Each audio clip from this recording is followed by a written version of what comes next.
அன்பு நண்பர்களுக்கு வணக்கம். இன்றைக்கி நம்ம பார்க்க போகிறது ஒரு ஈஸி அண்ட் டேஸ்டியான பிரியாணி ரெசிபி. இது 1 pot சோயா பிரியாணி. வீட்டில் இருக்கிற பொருட்களை வச்சு முழுக்க இந்த ரெசிப்பியை நம்ம குக்கர்லேயே செய்ய போகிறோம். ரைஸை தனியாலாம் வேக வைக்க போகிறதில்ல. ஸோ இது ரொம்ப சிம்பிள் ரெசிபி. நீங்களும் வீட்டில் ட்ரை பண்ணி பாருங்கள். தேவையான பொருட்கள் எடுத்து வச்சுக்கோங்க. வாங்க நம்ம ஷோக்குள்ளே போய் இந்த சிம்பிளான சோயா பிரியாணியை எப்படி செய்கிறதுன்னு பார்க்கலாம்.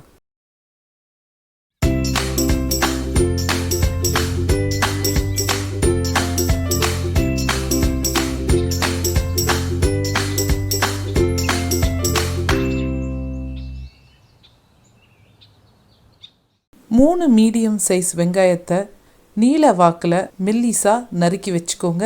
பிரியாணி மேக்கிங்கில் ஃபஸ்ட் ரூலே வெங்காயத்தை இப்படி தான் நறுக்கணும். 4 சின்ன சைஸ் தக்காளியை ஒன்றுத்தையும் 8 இந்த மாதிரி வெட்டி எடுத்துக்கோங்க.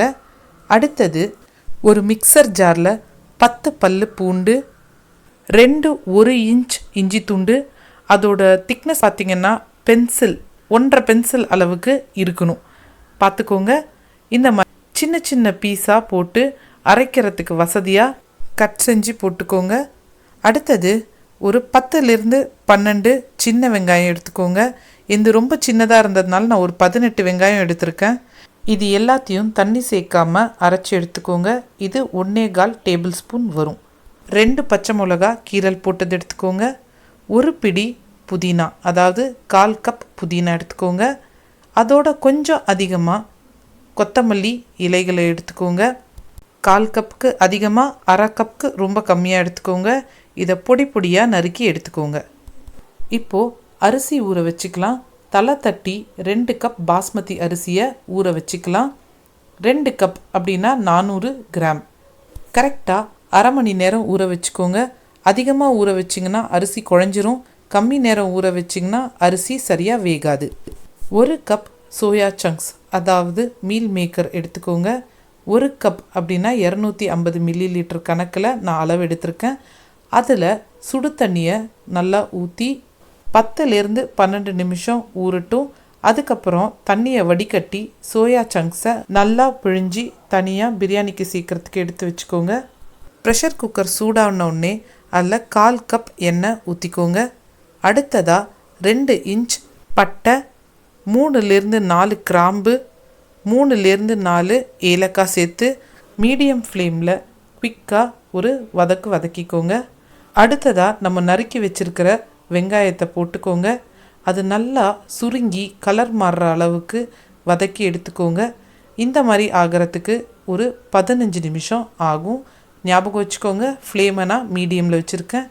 அடுத்ததாக 2 பச்சை மிளகாயை சேர்த்துக்கிறேன். உங்களுக்கு காரம் பிடிக்குன்னா நீங்கள் இன்னும் 2 பச்சை மிளகாய் கூட ஆட் பண்ணிக்கலாம். அடுத்தது அரைச்சி வச்சுருக்கிற இஞ்சி பூண்டு சின்ன வெங்காய பேஸ்ட்டை போட்டு பச்சை வாசனை போகிற வரைக்கும் நல்லா 2லிருந்து 3 நிமிஷம் வதக்கிக்கோங்க. அடுத்ததாக நம்ம நறுக்கி வச்சுருக்கிற கொத்தமல்லி அப்புறம் புதினா இலைகளை சேர்த்து அதுவும் நல்லா வதங்குற அளவுக்கு 2லிருந்து 3 நிமிஷம் வதக்கி எடுத்துக்கோங்க. நறுக்கி வச்சுருக்கிற தக்காளியை இப்போது சேர்த்துக்கோங்க. தக்காளியை வதக்க அது தண்ணி விட ஆரம்பிக்கும். அந்த ஸ்டேஜில் தேவையான அளவு உப்பு சேர்த்துக்கோங்க. 1/4 ஸ்பூன் மஞ்சப்பொடி சேர்த்துக்கோங்க. 2 ஸ்பூன் கலந்தத்தூள் எடுத்துக்கோங்க. கலந்தத்தூள் இல்லைன்னா 1 டீஸ்பூன் மிளகாய்த்தூளும் 1 டீஸ்பூன் மல்லித்தூளும் யூஸ் பண்ணிக்கோங்க. உங்களுக்கு காரம் கொஞ்சம் தூக்கலாக வேணும்னா 1 டீஸ்பூன் மிளகாய்த்தூளும் ஆட் பண்ணிக்கலாம் எக்ஸ்ட்ராவாக. இப்போது 1/2 டீஸ்பூன் கரம் மசாலா ஆட் பண்ணிக்கோங்க. நல்லா ஞாபகம் வச்சுக்கோங்க, மசாலாவெல்லாம் சேர்த்த உடனே ஃப்ளேமை நீங்கள் கட்டாயமாக லோ பண்ணிடணும்.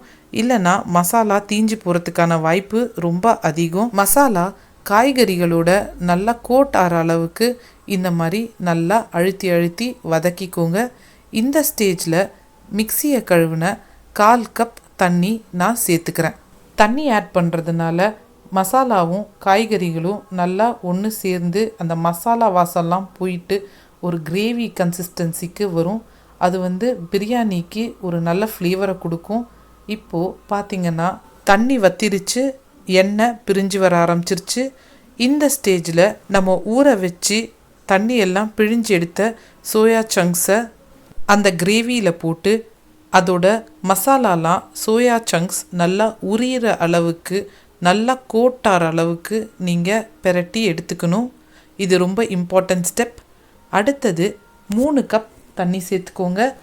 அதாவது 1 கப் பாஸ்மதி ரைஸ்க்கு 1.5 கப் தண்ணி அப்படின்ற அளவில் எடுத்துக்கோங்க. இந்த சமயத்தில் உப்பு செக் பண்ணிக்கோங்க. தேவைப்பட்டுச்சுன்னா உப்பு ஆட் பண்ணிக்கோங்க. இது நல்லா ஒரு கொதி வரட்டும். கொதி வர சமயத்தில் அடுப்பை லோ பண்ணிவிட்டு அரிசியை சேர்த்து மெதுவாக உடையாத அளவுக்கு அரிசியை கிளறி விட்டுக்கோங்க. சப்போஸ் நீங்கள் சீரக சம்பா யூஸ் பண்ணுறீங்கன்னா 1 கப் அரிசிக்கு 2 கப் தண்ணின்னு எடுத்துக்கோங்க. இதுக்கப்புறம் நம்ம குக்கரை மூடி போட்டு ஹை ஃப்ளேமில் ஒரே ஒரு விசில் விட்டு ப்ரெஷர் நேச்சுரலாக இறங்கினதுக்கப்புறம் ஓப்பன் பண்ணி பார்க்கலாம்.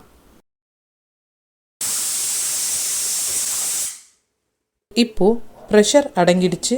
ப்ரெஷர் அடங்கிறதுக்கு எனக்கு ஒரு 15 நிமிஷம் ஆச்சு. இப்போது குக்கரை ஓப்பன் பண்ணி பார்க்கலாம்.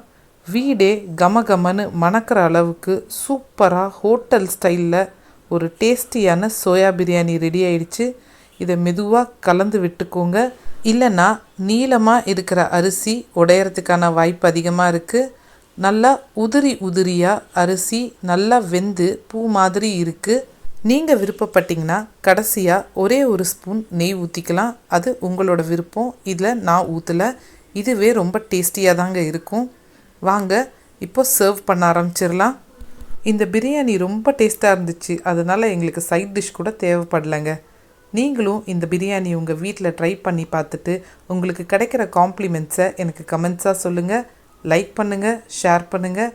மீண்டும் உங்களை இன்னொரு வீடியோவில் சந்திக்கிறேன். நன்றி.